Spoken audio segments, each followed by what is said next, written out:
Hello, friends. Thanks for joining us. I don't know why I'm yelling. Do us a favor, smash that subscribe button, leave a like, leave a comment. I'll stop yelling. Join on the talk. Benny, where can they find us on social media? Yeah, you can find us, Ray Benny Sports. We're on Facebook, Instagram, Twitter, and TikTok. Let's get into it. Let's start off with some Winnipeg Blue Bombers and CFL talk. The Bombers. The Bombers. It's going really well right now. I'm yelling. Join on the talk. Let's slow it down a bit. Take a breath. Have a little. Take that sip. Bombers sign kicker Chandler Stanton. Initial thoughts on that? Starter, right? No, okay. Maybe not. It's a good signing. He had a pretty good career up in college in the States there. Finished off his last season at 95%. So good guy to bring in and give some competition to Mark Scheifele and see what he can do. Seems like a very good player. He had a trial with the Packers last year, undrafted. So didn't end up making it, but seems like a good deal to bring in and compete. I'm having a good time watching Justin Pilardi kick online. This guy posts once in a while. He's at the field, staying in shape. But you know, if it's Pilardi, it's Pilardi. But bring in someone experienced. It's great that they're bringing this kid in. He had one good season. Like his first season, he was 80% on maybe like a dozen kicks, and then he went 60%, some 60+%, not 60 like 5 or whatever, 68 around there. And then he had a huge year last year, missing only a couple kicks and hitting all his converts. So, yeah, why not bring an unknown in? But I really would love to see an experienced kicker. Sorry, I'm just, the past two Grey Caps, Castillo, Medlock, like. Yeah, and sometimes these kickers, though, they got to start somewhere, and this seems like a pretty big option or good option to bring in and see what he can do. He did leave that school as the career point leader and stuff like that, so I'd like to see what he can do. I do agree, probably bring in another vet to compete. I don't know if you actually have ever a 3-person competition for kickers ever, or more than 2. But was Pilardi was a punter though, wasn't he, or was he also field goals? He's a place kicker. Oh, was he? Yeah. How old is he now? Anyways, though, he's a kicker. We've seen Troy and Bob and Trevor all play well into their 30s and Bob late 40s. But yeah, I'd like to see an experienced kicker. Yeah, it'd be good to give a young guy a shot. But again, we have an unproven when it comes to a big game on the big stage, and that's where it really hurt. I'm cheering for Eliiot, to be honest with you. It's great that they're bringing this kid in to give him competition, but I do want Eliiot to succeed. I do want him to overcome this pressure of having it. But I don't want to have another new kicker and then find out that in crunch time they can't do it because they've never been there. I don't know. Yeah, Eliiot took a step last year, right? He got better than the year before when he was floundering and Mortada came in and stuff like that. And then they had to go get Castillo too, right? So yeah, he got better last year. And I think you can almost see early, probably in the season, once it starts, if he's going to make those pressure kicks. And then you can kind of make a decision. It sucks to make a decision in week 2, 3, 10 kind of thing that, hey, he's not going to be able to do it. And you have to find a guy. Maybe you got to go find a veteran guy. But I feel like you can't give up on him too quickly. We gave up on Liam Hiralahu. Yeah. We said at the same time. Jinx. Let me drink Ryan Coke. And because I remember being at an Eskimos game, or an Elks, I guess, past Eskimos back then, game at home, watching him miss like 5 field goal attempts, and them lose that game. So, and then he left and then he got better. So I feel like that could happen with Eliiot. I'm not ready to quit on him just yet unless they bring in a veteran guy. Yeah, after I got up my Grey Cup frustrations the day after, it's good that we had a podcast right after. I just let it out, and I'm just ready to chill, go back to let's give him some time to grow. Because I think he's still the best option unless they bring in someone experienced. Yeah.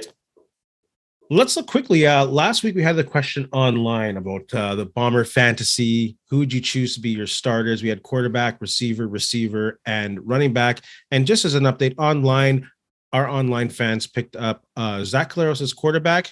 James Murphy will be joining Milt Stegall, and Charles Roberts takes the running back position. Couldn't really go wrong. No, did you put Matt Dunnigan on those polls?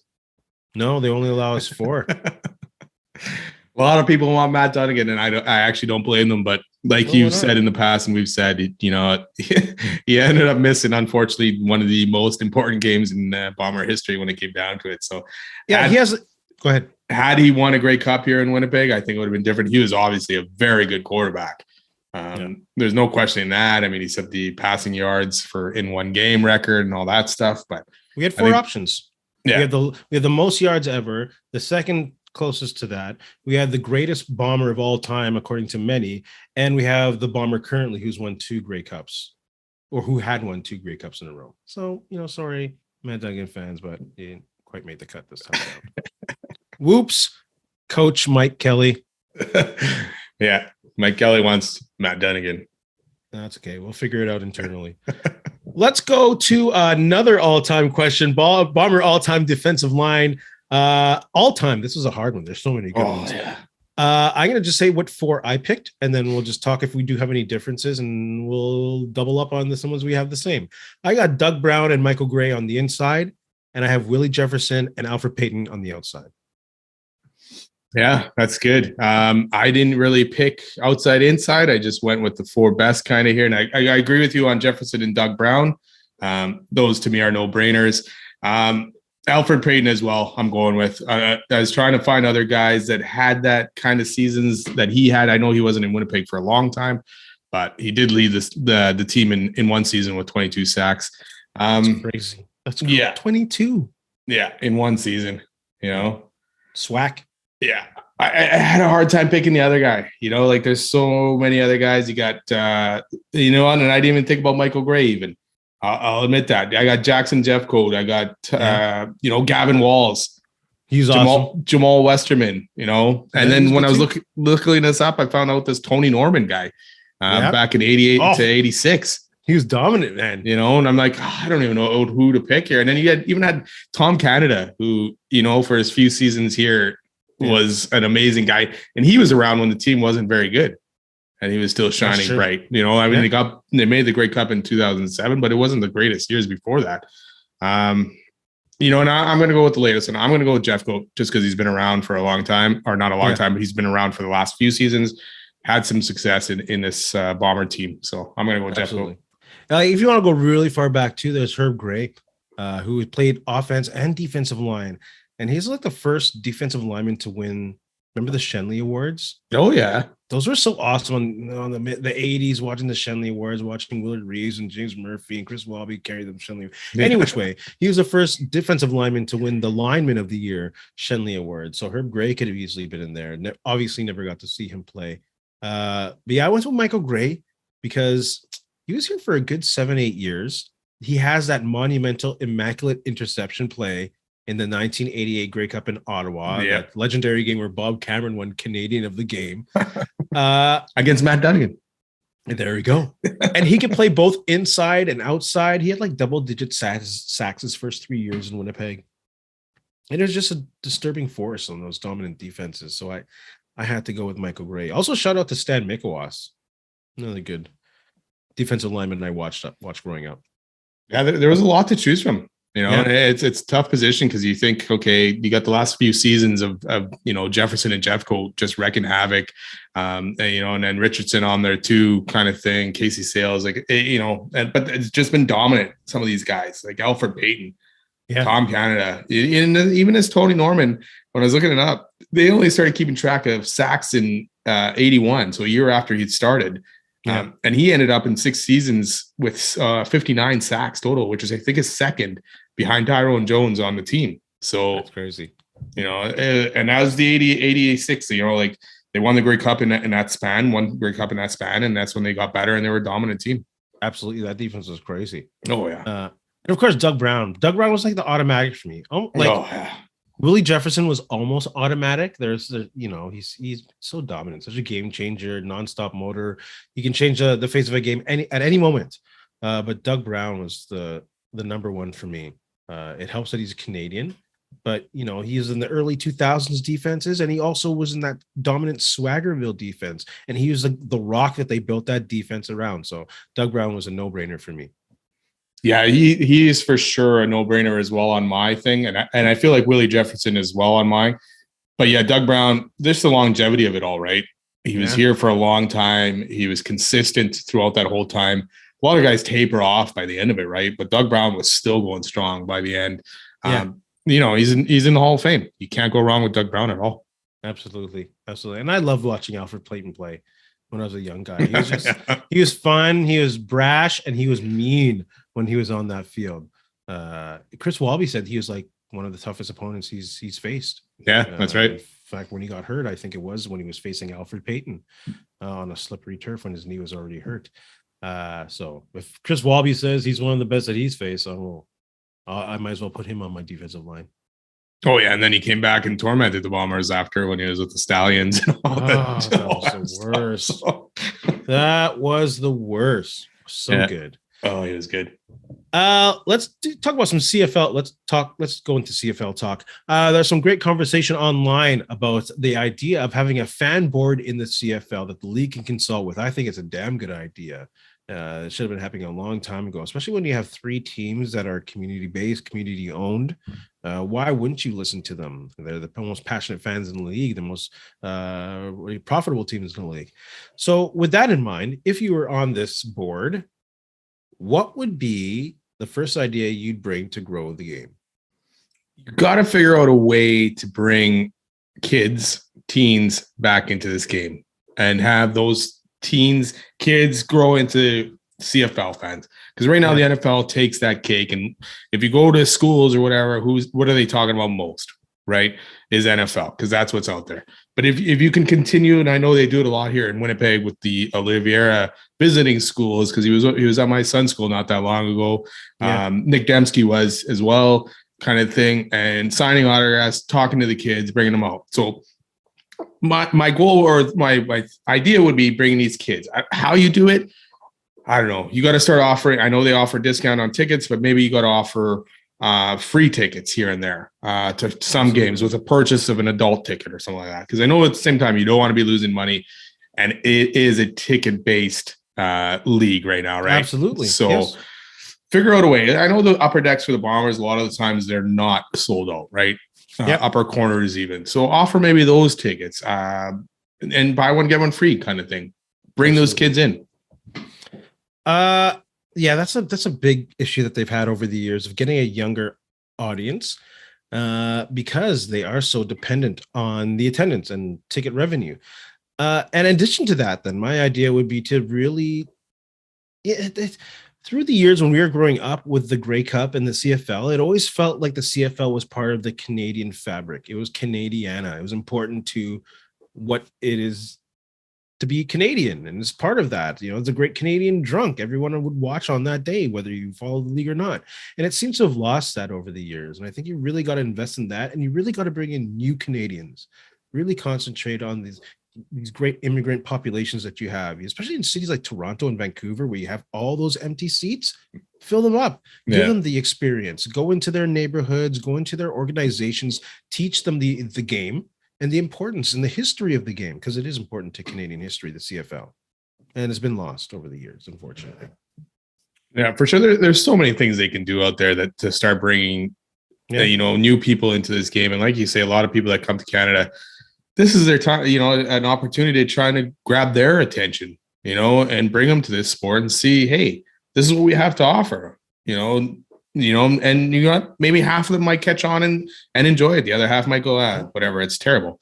But it's a long-term project. It can't be, you build it up one time and the next year, if you don't see it right away, well, it's a long-term thing. Yeah. Let the generations grow, let the fans grow. You do have empty seats to fill, so might as well bring them in, let them see the game, expose them to game day activities, catered towards them, let them have a good time and see what happens. Yeah, there was another thing on Twitter the other day about I can't remember what stadium it was now, but having like a $5 menu or something for drinks and hot dogs and hamburgers and stuff like that. And you almost have to do that too, and it's not necessarily about it's got to be affordable. Yeah, the beers, whatever, because obviously if you got cheap beers, people get out of hand, right? But food wise, you know what? Bring in lower prices and have them throughout the game. More people will end up going there and enjoying a meal or whatever, or having a burger. But sometimes the price of everything combined, it just pushes too many families away. Yeah. Well, then maybe they got to find a better contract to get some money in the owner's pocket so they can lower the food values, and also not so dependent on that. What is a popular, unpopular view you have on the CFL? I don't know where this ranks or where it is, but I feel like the CFL with 9 teams should go to 16 games, have a home and away game for every team. No more unbalanced schedule. No more, hey, you only play this team once this season kind of thing. I would love it. And once you get to that 10th team, if it ever happens, then go to 18. I don't like that some teams play this team 3 times, and last season it was 4 times. That should never happen. Yeah. So I'd like to see them change that schedule for now until that 10th team gets brought in. Ooh. Yeah, I don't know. I love 18 games.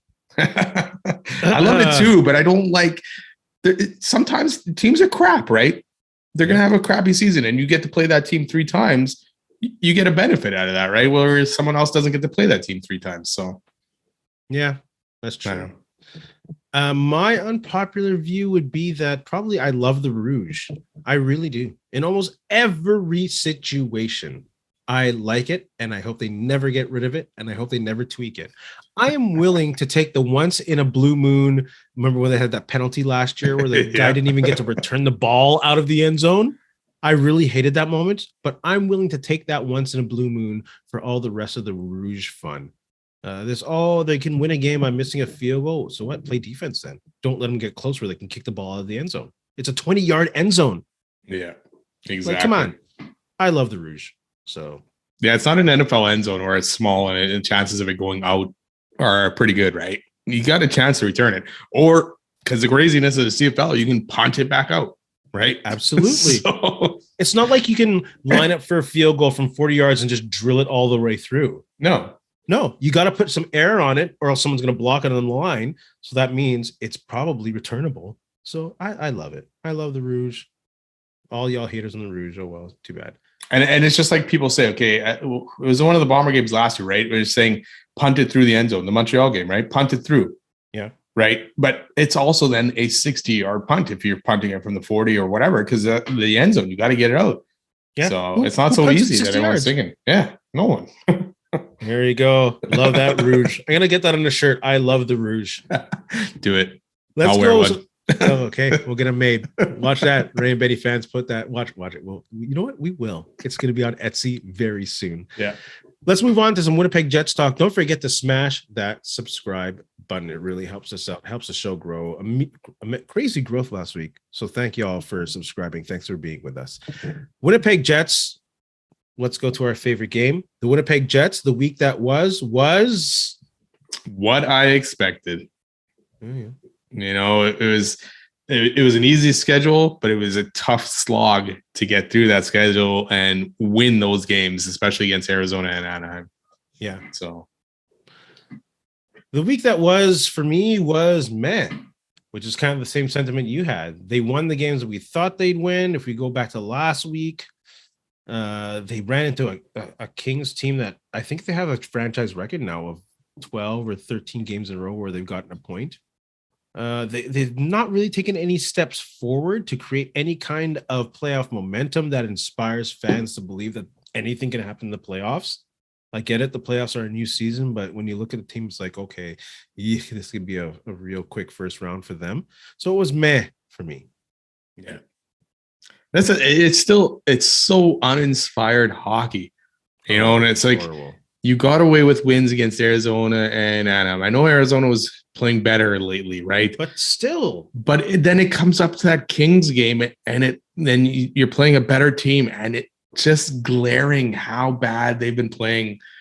Mm-hmm. Once the Kings score, what was it? A minute and a half in, and so there they are. And then the only way you score is because you get a 5-minute power play. And it's tough. Like, we love the Jets. We love to be boosters when they're doing well. We're all over it.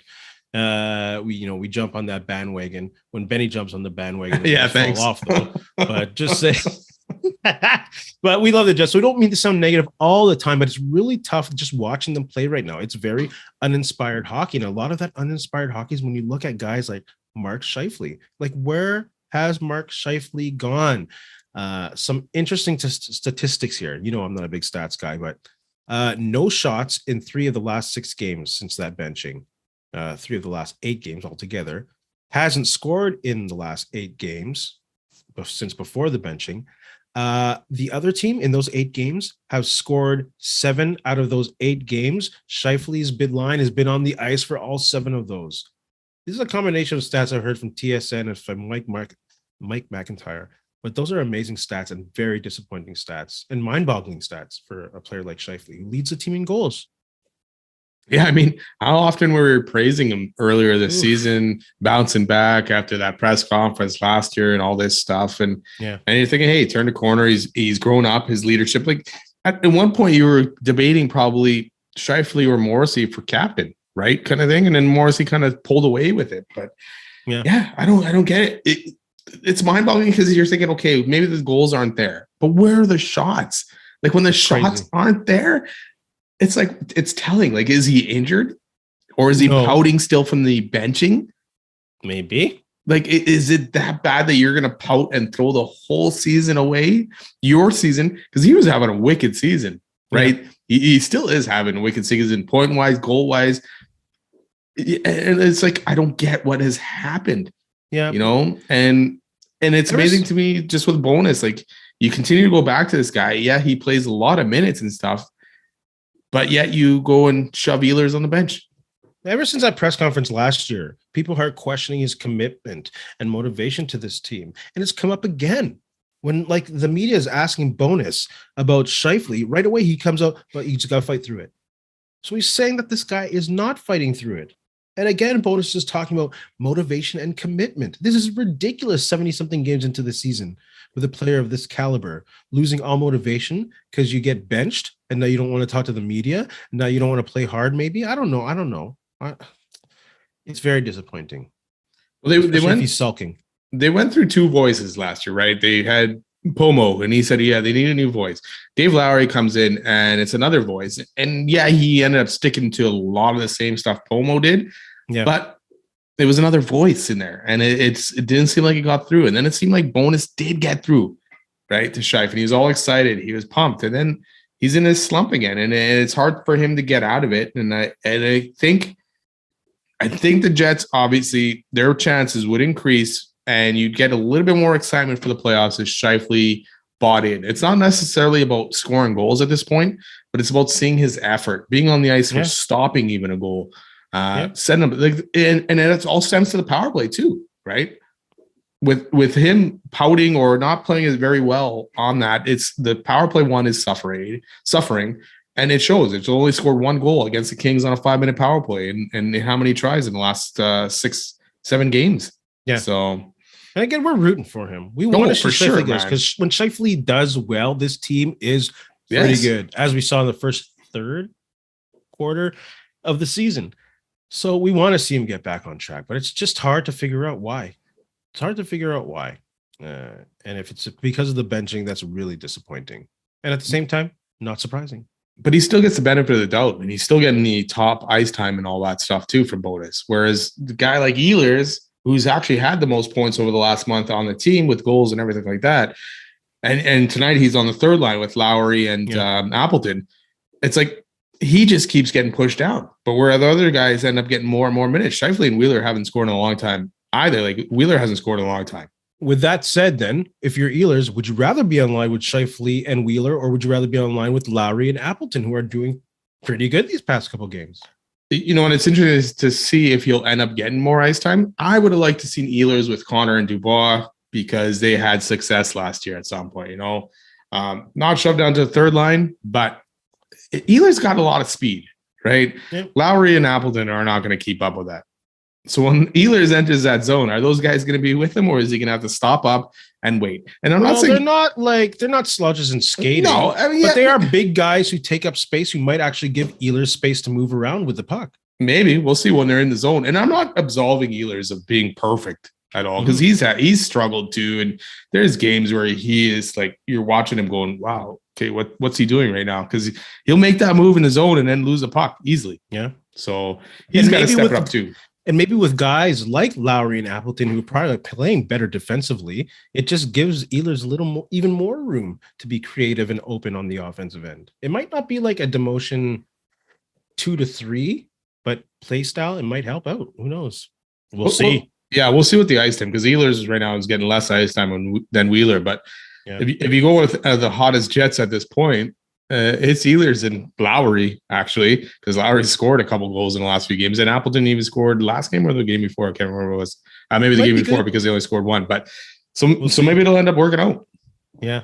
Oh, come on, Scheifele and Wheeler. It's so hard being so negative on these guys. You want them to do well, but you're depending on them to be.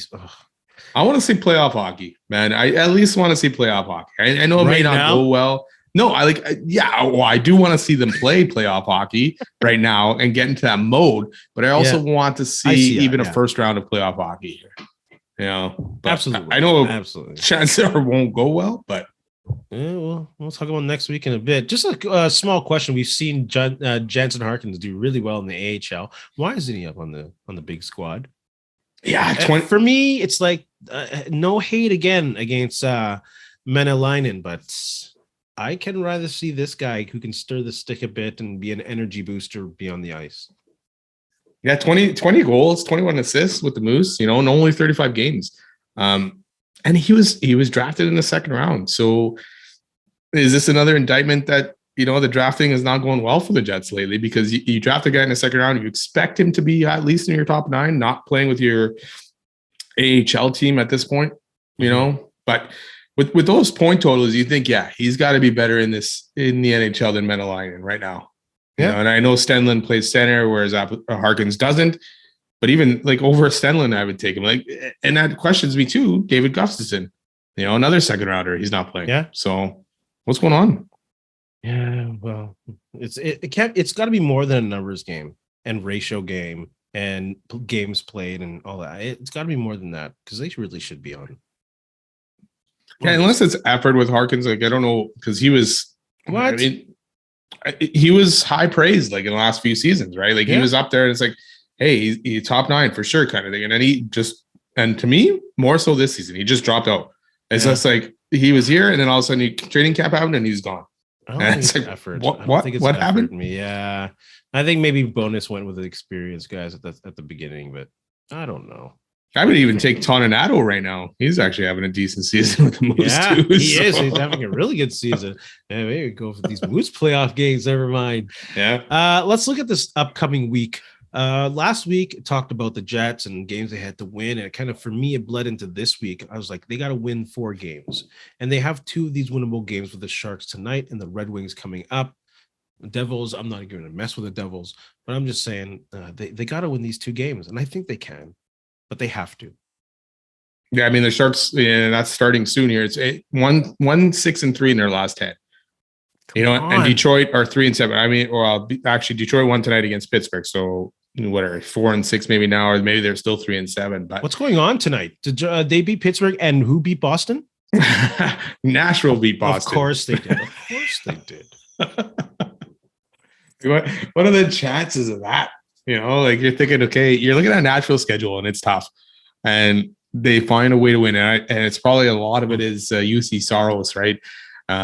Stealing games for them, but you're thinking, okay, this is their just chance here, but no, Nashville's not losing. Sellers, and then now they're making a push. So I'm hoping they take these 2 games, and I'd be willing to fine if they lose against the Devils, but they got to take these 2. Hey, you know what? Right now, the Devils aren't playing great hockey either. They're only 4-4-2 in their last 10, and they're on a back-to-back. Same with Detroit. Detroit's on a back-to-back against the Jets. So the Jets got a break here in the schedule with 2 teams playing a second of a back-to-back. Detroit's traveling from Detroit to Winnipeg. Yeah. And then New Jersey's traveling from Chicago to Winnipeg.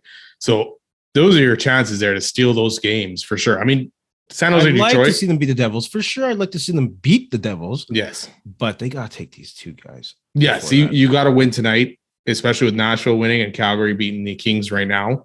Yeah.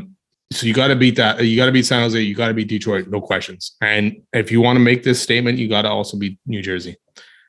The season's in their hands, right? They win enough games, they're in. They do have still a little control. Yes, they have control, and they play Calgary at some point as well.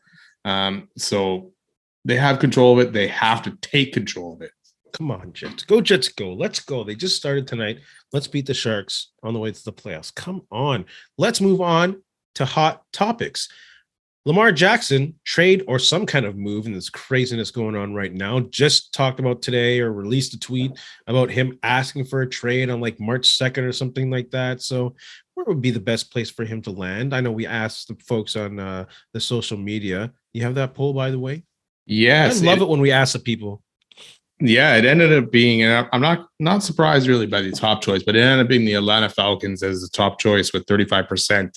Yeah. On this, with the Detroit Lions being second. So, to me, those are, besides maybe sticking with the Ravens.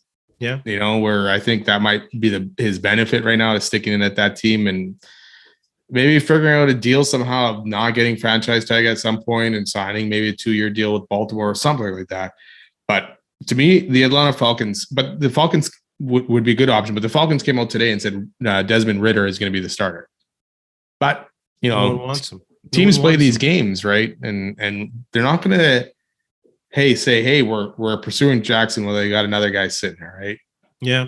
It's, so Atlanta would be great. I'd love to see him play in Atlanta. I don't know. Detroit to me would be interesting because I know Jared Goff had a very good season last year, but if you threw Lamar in there with that defense now with the moves they've made, and how wide open the NFC is and the NFC North is, I think Detroit would be a pretty exciting option. Let me be clear again with this polls on Twitter. They only give us 4 options. And hey, we take write-in votes. Those are equally weighted. So I do agree with someone who said the Colts. Absolutely, that'd be a great. They have Jonathan Taylor. Imagine that option possibility in the backfield. And they have a couple good receivers there. Pittman, they have. Who else do they have again? Yeah, Pittman's probably it. They have. They had another young receiver there. The rookie from last year. Yes. Shoot, can't remember his name. Yeah, it doesn't matter. The Colts would be a good place for him to go, and they have a decent O-line. Yeah, but Irsay came out and said he's not paying a guaranteed contract. So if they can get him for something else or not guaranteed, then I can see that move happening. Number one, this franchise tag thing is stupid. They got to get rid of that. The NFLPA, whoever said, hey, let's sign that, that is one of the dumbest things ever. It's really restricting what a player can earn and where a player can go. This franchise tag is dumb. And in a short career where you can get injured in one play, to put it on 1 year, that's a stupid status. Get rid of that. I do like having something, though, that keeps the player to your team somehow, like the NHL does RFA. RFA for a while. But the franchise tag after that RFA is done, it's like it is limiting. It probably should not be there. Absolutely. And I had another point about Lamar Jackson, but I forgot. So let's move on. Next hot topic. That was too long for a hot topic. Where should Ezekiel Elliot go? I think he just stay with the Cowboys. They put it on the table that he can stay. Might as well go there. Be a secondary back with Pollard. It works well. Pollard's probably going to get injured. Stay with Dallas. Yeah, he's a good punch it in, from the 1 yard line kind of back. But if he goes anywhere else, I'd like to see somewhere in the NFC East because I'd love to see him play Dallas twice and see what the fans would do and react to that. Oh, he's done already. Look at the mileage on him. I don't think he'd be a factor at all. I don't know why the Eagles don't want him. Yeah, he's not as good as the main guy anymore, but he can definitely be a secondary option. Didn't the Eagles say they don't want him already? They already came out and said yeah. So where's he gonna go? Giants? Yeah, he would be Barkley. No, maybe Commanders. Oh boy.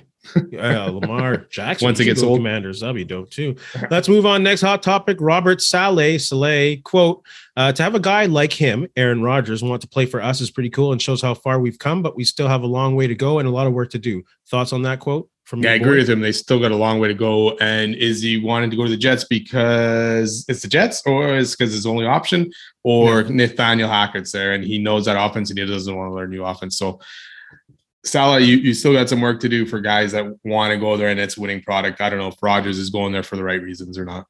Yeah, don't be like, oh, we're far away. This is still, you're only a few steps away from being a 1-15 team. Give me a break, as if you've broken some kind of barrier because Aaron Rodgers wants to be there. Please. Your guy, Lynch, the GM for the 49ers, endorses Purdy as a 49ers starter. Too soon? Nah, I mean, the way he finished out the season and played, you almost have to endorse him at this point. But maybe it's to light a little bit of a fire under Trey Lance's butt and come into the OTAs, because he's going to be, well, it's him and Sam Darnold, but you got OTAs and you got training camp to prove that the Niners did not waste 3 first-rounders on you. So maybe it's to light his butt, but right now I have nothing against John Lynch or even Kyle Shanahan, Zing Brock's guy. So. It's way too soon. It's way too soon. This Lance kid has been through a lot already. He's coming off an injury, to put more doubt in his mind that this Purdy guy's a starter is not fair, especially when you give up all that draft retail for him to put him in like being, oh yeah, you're secondary coming into it. I don't think that's fair to him at all. Imagine if they kept those 3 first-rounders. Too bad. Stahl Brothers move recent. They're the most recent players to not wear the rainbow. Thoughts on that? Oh my God. These guys are getting more and more ridiculous with the Christianity excuse. I mean, Eric Stahl wore a pride jersey when he was with Montreal. Absolutely. Which he had denied, but it's also on video. Yep. So, I mean, what you're doing in the past and why are you changing it now? So that's enough with this. And like people are saying, it's not, you're just including people of different nature everywhere, right? You're just including everybody to play the game or to be open in the game and feel themselves in the game. That's all it's doing. So just more clown shows in this clown show called the toxic hockey culture. Religion, my ass. Give me a break. And then we got the Chicago Blackhawks not doing it at all because they're worried about the Russian players' safety. Since when? Sit then. Yeah, exactly. Chicago, the beacon of morality in the NHL. Get the fuck out of here, Chicago, you joke of organization. Give me a break. These excuses are getting more and more ridiculous. I know. I know. God. NHL won't do nothing about it. Surprise. Nope. Toxic hockey culture returns again. Brickhead, you got one? Yeah. Just talking about Chicago right there. They could easily be winners, but what's yours? Yeah, I mean, there's a lot of options so far this week, but I'm going to give it to Blake Lizotte for his cross-check on Josh Morrissey's face. Oh, what? I mean, what are you doing? That. You know, Josh Morrissey's we forgot to talk about that. Let's talk about that. Yeah, I mean, whatever happened on a play, I don't even know why Blake Lizotte was going after Morrissey, but Morrissey was ready. He was ready to fight. He dropped his gloves. And then there's a cross-check to the face, and you end up getting a 1-game suspension. Yeah. I know you got a 5 in a game, but a 1-game suspension for cross-check to the face, which could have caused a lot of damage. 18 stitches it did. Concussion, anything like that. And he's being a clown. Yeah, and I give it to the NHL too for that 1-game suspension. Like that's clownish. That's like what happened was Lizotte gave the guy a hook. Morrissey gave him a little tap on the skates to let's go.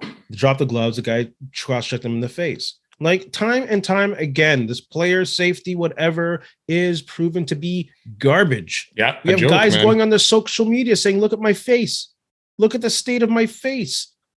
Like, who cares if this is his first ever, violation?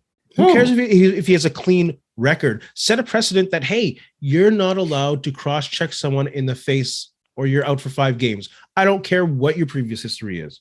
Yeah. Headshots, anything like that should be taken seriously. And the NHL wants to continue saying, hey, we're going to take this seriously. But and I even said it last week, we talked about is fighting have a place in the game still. And I said it doesn't necessarily have it. But in cases like this, it does. Someone should beat his ass. Yeah. Because the NHL should have got his hands on him. The NHL did not step up and take care of this situation. Yeah. So now you leave it in the player's hand for next game. Someone to take Lizotte. Yeah, and they will. And it drives me and it drives me crazy that players are even still doing this. Anything to the head. Yeah. Oh, terrible. Clown show. Because no precedent is set. Yeah. But they just had a guy last week, I think it was Boston guy, that got suspended for 1 game for the same kind of thing to the head. And it's just like, come on, man. It's a joke. Player safety is a joke in that league. No. Shout out. I'm going to give a shout out to Dallas Sims, who has committed to play receiver with the Minnesota Golden Gophers. Former Eastside Eagle and Dakota Lancer was ranked top Canadian receiver. Best of luck at the University of Minnesota, Dallas Sims. Winnipeg, all the best. Yeah, for sure. I'm going to give one out to Willie Jefferson and Brady Oliveira of the Bombers. Willie Jefferson was I love this award name, is the Ed Kodowich Good Guy Award. Good guy. For football ability, leadership, and effort in the community. So right on. Shout out to Willie for that. And running back of Brady Oliveira for winning the Cal Murphy Heart of Legend Award, which recognizes sportsmanship and dedication to the CFL and the community. So right on. Shout out to both of those guys for showing up in the community.